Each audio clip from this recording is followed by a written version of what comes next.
بلوچستان میں دہشت گردی کے خلاف حکومت اور اپوزیشن یکزبان، قومی اسمبلی میں مذمتی قرارداد متفقہ طور پر منظور، ایوان کا دہشت گرد عناصر کے خلاف زیرو ٹالرنس کے اصول پر فیصلہ کن کارروائی کا مطالبہ۔ قرارداد میں کہا گیا کہ دہشت گردی کے واقعات میں شواہد بیرونی سرپرستی کی جانب اشارہ کرتے ہیں، بھارت کے کردار کے حوالے سے سنجیدہ خدشات موجود ہیں۔ پنجاب اسمبلی سے بلوچستان میں دہشت گردی کے خلاف قرارداد منظور۔ وزیر مملکت طلال چودھری نے کہا دہشت گردی کا محرومی اور حقوق سے کوئی تعلق نہیں، اگر حقوق کی جنگ ہے تو عام شہریوں اور املاک پر حملے کیوں کیے؟ لاپتہ افراد کے نام پر پروپیگنڈا کیا جا رہا ہے، دہشت گرد چاہتے ہیں کرکٹ، کاروبار، تفریح سب بند کر دیں، مظلومیت اور محرومی کا بیانیہ نہیں چلے گا۔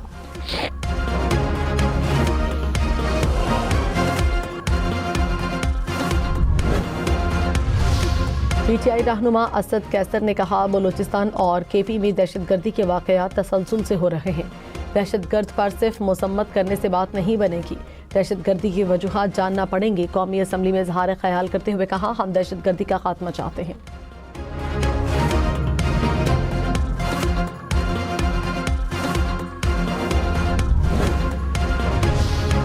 وزیر دفاع خواجہ آصف نے کہا بلوچستان کے دہشت گرد افغانستان اور بھارت کے ایجنٹ ہیں، یہ لوگ ریاست کو بلیک میل کرنا چاہتے ہیں، یہ دشمنوں کی پشت پناہی سے ہم پر حملہ کرتے ہیں، بلوچستان میں دہشت گردی کا بھرپور جواب دیا جائے گا۔ جنگ میں شکست کے بعد بھارت پراکسیز کے ذریعے پاکستان کے خلاف جارحیت کر رہا ہے، بلوچ قوم کی مدد سے بھارت اور افغانستان کے ایجنٹس کو شکست دیں گے۔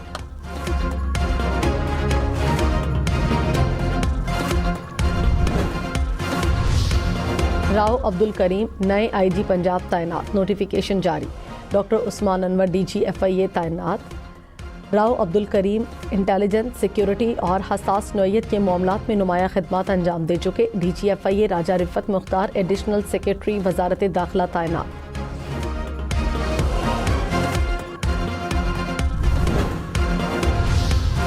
وزیر قانون اعظم نذیر تارڑ نے کہا بانی پی ٹی آئی کو آنکھ کی تکلیف پر پیمز لایا گیا، آنکھ کا علاج اڈیالہ جیل میں ہو سکتا تھا، بانی نے خود کہا کہ مجھے پیمز اسپتال میں انجیکشن لگایا جائے، 60 سال کے بعد آنکھ میں بلڈ سرکولیشن کا ایشو عام ہے، علاج کے بعد بانی پی ٹی آئی کی صحت بہتر ہے۔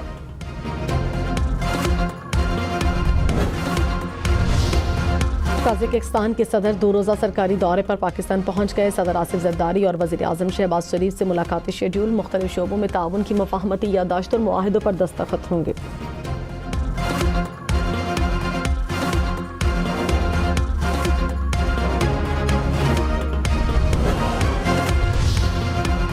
پاکستان افراد نہیں بلکہ آئین کے تحت چلنے والی ریاست ہے، ذاتی نیک نیتی یا بے لگام اختیار آئینی نظام کا حصہ نہیں، ججز کو جذبات نہیں قانون کے مطابق فیصلے کرنے ہوں گے۔ وفاقی آئینی عدالت کے کیس میں ریمارکس، کہا عدالتی فیصلوں کی بنیاد ذاتی عقائد یا سیاسی حقائق نہیں بن سکتے۔ کراچی کے علاقے صدر کی 2 مارکیٹس فائر سیفٹی کی خلاف ورزی پر سیل، حکام کے مطابق آشو سینٹر اور الیکٹرک مارکیٹ کو سیل کر دیا گیا، دونوں مارکیٹس میں 200 سے زائد دکانیں تھیں، مارکیٹس میں آگ بجھانے کا انتظام نہیں تھا، انتظامات مکمل کیے جانے تک مارکیٹ سیل رہیں گی۔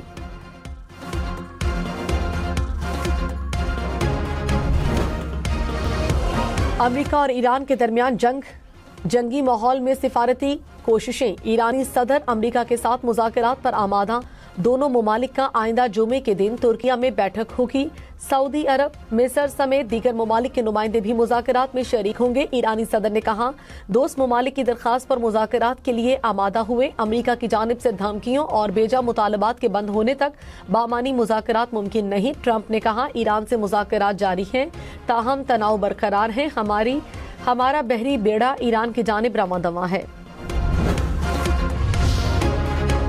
وفاقی آئینی عدالت نے کوئٹہ بلدیاتی انتخابات اور حلقہ بندیوں سے متعلق کیس کا فیصلہ محفوظ کر لیا۔ جسٹس عامر فاروق نے ریمارکس میں کہا اسلام آباد میں بلدیاتی انتخابات کا وعدہ بھی الیکشن کمیشن نے وفا نہیں کیا، میں ہائی کورٹ سے سپریم کورٹ کا جج بنا اور پھر آئینی عدالت، لیکن الیکشن نہ ہوئے، اپنے فیصلے میں بلدیاتی انتخابات کے لیے ٹائم لائن دیں گے۔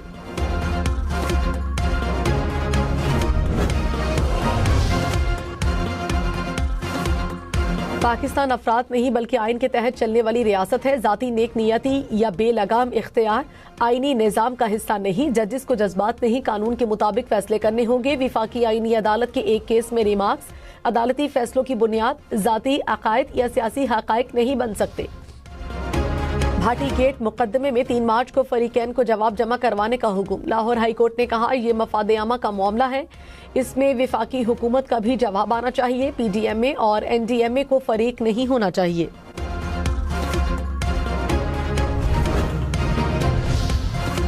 وزیر خزانہ محمد اورنگزیب کی مشیر خزانہ خیبر پختونخوا مزمل اسلم سے ملاقات۔ وزیر خزانہ کے این ایف سی کے تحت فنڈز کی ادائیگی اور متعلقہ مالی امور پر تعاون کی یقین دہانی، ضم شدہ اضلاع کے لیے ترقیاتی فنڈز کی بروقت فراہمی پر گفتگو، عارضی طور پر بے گھر افراد کی بحالی اور معاونت پر بھی بات۔ پاکستان اسٹاک ایکسچینج میں زبردست تیزی، 100 انڈیکس میں 2200 سے زائد پوائنٹس کا اضافہ، کچھ دیر پہلے انڈیکس 1,87,000 پوائنٹس سے اوپر ٹریڈ کرتے دیکھا گیا۔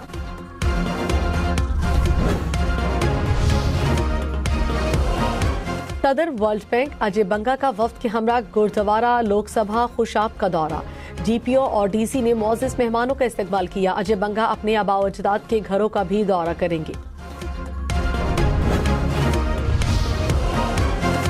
اسلام آباد میں درختوں کی کٹائی وزیراعظم آفس کی منظوری سے ہوئی، سی ڈی اے نے اسلام آباد ہائی کورٹ میں جواب جمع کرایا، کہا پیپر ملبری درختوں کی کٹائی کر کے ماحول دوست درخت لگا دیے گئے، درختوں کی کٹائی کے معاملات باقاعدہ شفاف ٹینڈر کے تحت ہوتے ہیں۔ پیپلز پارٹی کا کسانوں کو فوری طور پر ریلیف پیکج دینے کا مطالبہ، ندیم افضل چند نے کہا ملک میں لوگ معاشی مسائل کا شکار ہیں، پاکستان میں اس وقت زرعی بحران ہے، نہ کسان کو فائدہ ہو رہا ہے اور نہ ہی عام آدمی کو، تو کس کو فائدہ ہو رہا ہے؟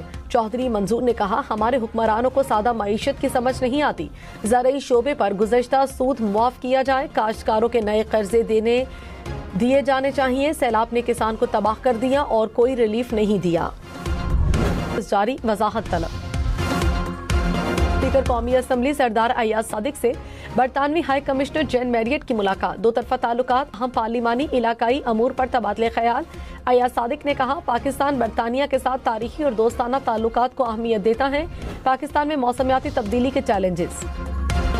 سکھ فار جسٹس کی کوئٹہ میں بھارتی سرپرستی میں دہشت گرد حملوں کی مذمت، کہا بلوچستان میں حملہ بھارت کی خفیہ ایجنسی را کے ذریعے منظم کیا گیا، یہ حملہ نہ صرف پاکستان بلکہ امریکی مفادات کی علاقائی پالیسیز کے خلاف براہ راست کارروائی ہے۔ نیول چیف ایڈمرل نوید اشرف سے آذربائیجان نیول فورسز کے کمانڈر کی ملاقات، پاک بحریہ کے چاق و چوبند دستے نے معزز مہمان کو گارڈ آف آنر پیش کیا، آذربائیجان نیول فورسز کے کمانڈر نے شہداء کی یادگاروں پر پھولوں کی چادر چڑھائی۔ ملاقات میں دو طرفہ دفاعی تعلقات کے دائرہ کار کو مزید مضبوط بنانے کے عزم کا اعادہ کیا گیا۔